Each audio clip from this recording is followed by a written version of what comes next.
ಜೀವನದಲ್ಲಿ ಬೆಳೆಸ್ಕೊಳ್ಳೋದು ಹೇಗೆ ಸಂತೋಷ ಅದನ್ನ ಅಂತ ನಾನೊಂದು ತಮಾಷೆ ಹೇಳಿದೆ. ನಾನು ಪ್ರತಿ ವರ್ಷ ಪಾಠ ಮಾಡೋದಕ್ಕೆ ಅಮೆರಿಕಕ್ಕೆ ಹೋಗ್ತೀನಿ, ಬೇರೆ ಯೂನಿವರ್ಸಿಟಿ ಪಾಠ ಮಾಡೋದಕ್ಕೆ. ಒಂದ್ಸಲ ಪಾಠ ಮಾಡುವಾಗ ಒಬ್ಬ ಹುಡುಗಿ ನನಗೆ ಕೇಳಿದ್ವಿ, ಇದೊಂದು 4-5 ವರ್ಷಕ್ಕಿದೆ, how long are you married, ನೀ ಮದುವೆ ಆಗಿ ಎಷ್ಟು ವರ್ಷ ಆಯ್ತು ಅಂತ ಕೇಳಿದ್ವಿ. ನಾನು ಆವಾಗ ನನ್ನ ಮದುವೆ ಆಗಿ 35 ವರ್ಷ ಆಯ್ತಮ್ಮ ಅಂತ ಹೇಳಿದೆ. ಆಕೆಗೆ ಆಶ್ಚರ್ಯ 35 years with the same lady ಅಂತ ಕೇಳಿದ್ವಿ. ಅದೇ ಹೆಂಗಸಿನ ಜೊತೆ 35 ವರ್ಷ ಇದ್ದೀರಾ ಅಂತ.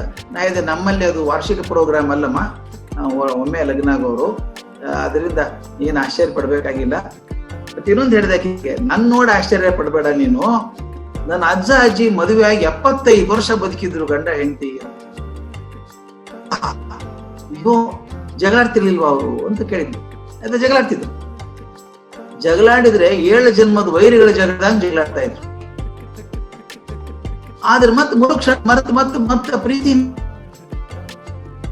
ಎಂತ ಅದ್ಭುತ! ನಮ್ಮ ಅಜ್ಜ ಬೆಳಗ್ಗೆ ಎದ್ದ ತಕ್ಷಣ ಅವತ್ತಿನ ಪೇಪರ್ ಬರ್ತದಲ್ಲ, ಪೇಪರ್ ಕಾಯ್ತಿದ್ದ, ಪೇಪರ್ ಯಾವ ಬರ್ತದೆ ಅಂತ. ನಮ್ಮ ಹಳೆ ಮಂದಿ ನೀವು ನೋಡಿರ್ಬೇಕು, ಭಾರತದಲ್ಲೆಲ್ಲ ಪೇಪರ್ ಬರೋದಂದ್ರೆ ಬಹಳ ಮುಖ್ಯ. ಬಂದು ಓದ್ಬೇಕು, ಉಸಿರುಗಟ್ಟದಂಗೆ ಆಗ್ಬಿಡುತ್ತೆ. ಪೇಪರ್ ಓದೋನು ಮೇಲಿಂದ ಆ ಹೆಸರಿಂದ ಹಿಡ್ಕೊಂಡು ಕೊನೆ ಪ್ರಕಟಿಸಲ್ಪಟ್ಟಿತು ಅಲ್ಲಿವರೆಗೂ ಓದ್ಬೇಕು. ಓದಿಟ್ಟು ಸ್ನಾನ ಗೀನ ಮಾಡಿ ಊಟ ಮಾಡಿ ಮಧ್ಯಾಹ್ನ 3 ಗಂಟೆಗೆ ಮತ್ತೊಮ್ಮೆ ಓದ್ಬೇಕು ಪೇಪರ್. ಅದನ್ನ ಮತ್ತೊಂದ್ಸಲ ಓದ್ಬೇಕು. ಆದ್ರೆ ಈ ಸಲ ಓದುವಾಗ ಮಾತ್ರ ಒಬ್ಬನೇ ಓದಲ್ಲ ಅವನು. ನಮ್ಮ ಅಜ್ಜಿ ಎಲ್ಲಿ ಯಾಕೆ ಇರುವಳ್ಳಕ್ಕೆ ಹುಡ್ಕೊಂಡ್ ಬರ್ತಿದ್ದ. ಎಲ್ಲಿದ್ದಿ, ಬಾ ಬಾ ಅಂತ ಕರ್ಕೊಂಬರೋನು. ನಮ್ದು ಧಾರವಾಡದಲ್ಲಿ ಮಾಳಮಡ್ಡಿ ಅಂತ ಒಂದು ಜಾಗ, ನಾವ್ ಯಾರಾದ್ರೂ ಇದ್ರು ಇರ್ಬೋದು ಅಲ್ಲಿಂದ.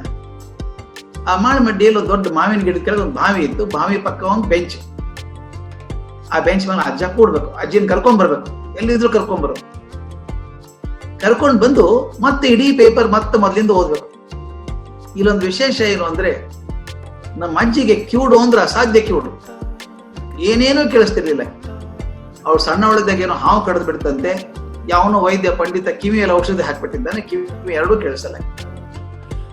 ಆಕೆಗೆ ಕೇಳಿಸು ಹಂಗ ನಮ್ಮ ಅಜ್ಜ ಓದೋದಾದ್ರೆ ಇಡೀ ವಠಾರದಲ್ಲಿ ಯಾರು ಪೇಪರ್ ತಗೊಳ್ಳೋ ಕಾರಣ ಇಲ್ಲ, ಎಲ್ಲರೂ ಕೇಳಿಸ್ತಾ ಇದ್ರು. ಅಷ್ಟು ಜೋರಾಗಿ ಓದ್ಬೇಕು. ಅವ್ರು ತಮಾಷೆ ಮಾಡೋರು, ಅಜ್ಜನ ಪೇಪರ್ ಶುರು ಆಯ್ತು ನೋಡಿ ಓದೋದಕ್ಕೆ ಅನ್ಬೇಕು. ನನಗೊಂಥರ ಇರ್ಸು ಮುರ್ಸಾಗೋ. ನಮ್ಮ ಅಜ್ಜನ ಬಗ್ಗೆ ಮಾತಾಡ್ತಾರಲ್ಲ ಇವರು, ಅಜ್ಜ ಅಜ್ಜಿ ಪೇಪರ್ ಶುರು ಆಯ್ತು ಅಂತ. ನಾನು ಒಂದ್ಸಲ ನಮ್ಮ ಅಜ್ಜನಿಗೆ ಕೇಳಿದೆ, ಅಜ್ಜ ಯಾಕೆ ಓದ್ತೀರಿ ಪೇಪರು? ಆಕೆ ಕಿವಿ ಕೇಳಿಸ್ತದಿಲ್ಲ, ಯಾಕೆ ಓದ್ತಿ ಅಂತ. ನನಗೆ ಗೊತ್ತಿಲ್ಲೇನು ಕಿವಿ ಕೇಳಿಸೋದಿಲ್ಲ ಅಂತ ಅಂದ. ಗೊತ್ತಿದ್ರೆ ಯಾಕೆ ಓದ್ತಿ? ಆಕೆಗೆ ಏನು ಆಸಕ್ತಿ ಇಲ್ಲ, ರಾಜಕಾರಣದೊಳಗೆ ಏನೇನು ಆಸಕ್ತಿ ಇಲ್ಲ, ಯಾಕೆ ಓದಿ ಹೇಳ್ತಿ?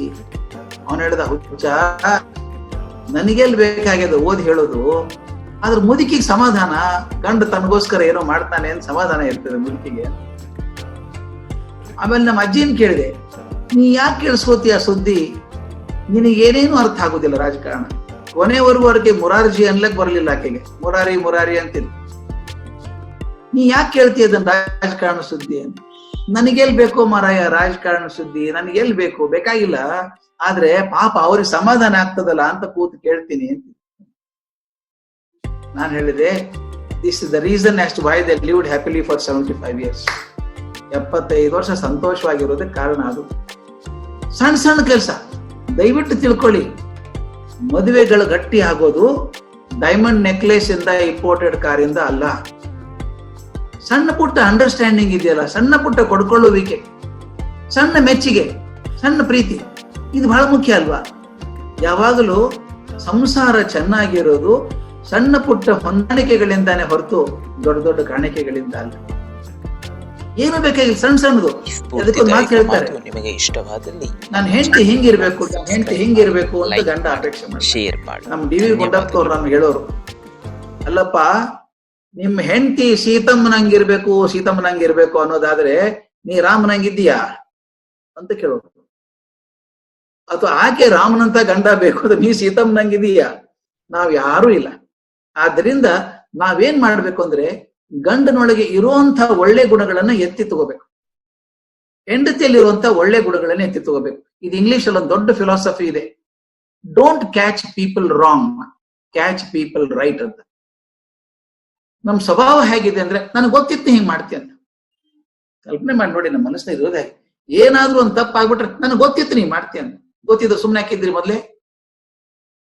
ಅಂದ್ರೆ ನಮ್ಮ ಸ್ವಭಾವ ಹೇಗಿದೆ ಅಂದ್ರೆ ಅವರಲ್ಲಿ ಇರದೇ ಇರೋ ತಪ್ಪನ್ನೇ ಕಂಡು ಹಿಡಿಯಕ್ ಹೋಗ್ತೀವಿ ಹೊರತಾಗಿ ಒಳ್ಳೇದ ಹೇಳಕ್ ಹೋಗಲ್ಲ. ಒಂದು ಅಪ್ರಿಶಿಯೇಟ್ ಮಾಡಲ್ಲ.